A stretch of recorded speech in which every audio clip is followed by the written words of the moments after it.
नतीजे सामने आ रहे हैं। चारों तरफ एग्जिट पोल की चर्चा है, चारों तरफ अलग अलग राजनीतिक पार्टियों की चर्चा है, लेकिन एक पार्टी जिसका नाम शायद अधिकांश लोग जानते भी नहीं होंगे, आज मैं उस पार्टी का नाम आपको बता रहा हूं, भारत आदिवासी पार्टी। ये राजस्थान के अंदर इसी विधानसभा चुनाव के अंदर पार्टी बनी थी, यानी कि विधानसभा चुनाव के ठीक 1-2 महीने पहले ये पार्टी का गठन हुआ और पार्टी के जब चुनाव आयोग के अंदर उन्हें पंजीकृत किया गया तो चुनाव आयोग की तरफ से बहुत ही कम समय पहले उनका चुनाव चिन्ह है वो हॉकी जो है वो एक तरीके से उन्हें अलॉट किया गया।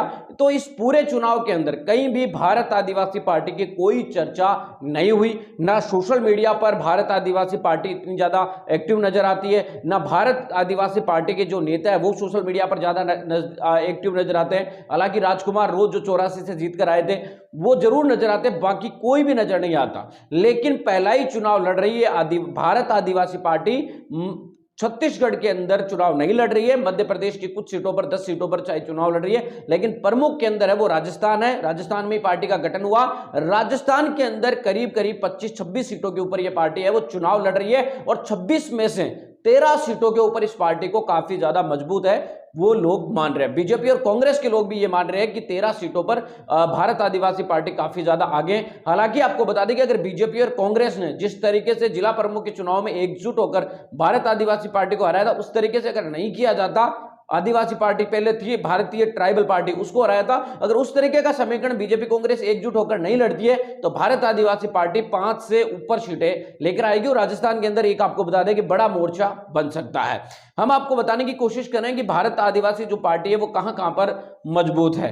डूंगरपुर विधानसभा की सीट आने वाली, जहां पर आपको बताने की कोशिश करें तो यहां से कांग्रेस और डूंगरपुर की जो सीट है वहां से बीजेपी काफी मजबूत है। आसपुर की जो सीट है वहां से बीजेपी काफी मजबूत है। संगवाड़ा की सीट से बीजेपी काफी मजबूत है। 84 की सीट से बहुजन जो ये भारत आदिवासी पार्टी है वो काफी ज्यादा मजबूत है। नानारा घाटोल की सीट से ये भारत आदिवासी पार्टी काफी मजबूत है और प्रतापगढ़ की सीट से ये जो पार्टी है वो काफी ज्यादा मजबूत मानी जा रही है। इसके अलावा गोगुंदा की सीट से भी काफी टक्कर में बताई जा रही है। जाडोल की सीट पर भी काफी मजबूत मानी जा रही है। इसके अलावा उदयपुर ग्रामीण की सीट पर भी ये पार्टी काफी मजबूत मानी जा रही है। सलूंबर की सीट से भी ये पार्टी काफी मजबूत मानी जा रही है। दरियावद की सीट पर भी ये जो पार्टी है वो काफी प्रभावित करती नजर आ रही है। तो आप कुल मिलाकर देख सकते हैं कि मीडिया भी करीब 13 सीटों के ऊपर भारत आदिवासी पार्टी को मजबूती से टक्कर में मान रही है। और आपको बता दें कि ये आदिवासी समाज की जागृति का ही परिणाम है। आदिवासी समाज राजस्थान में कोई खास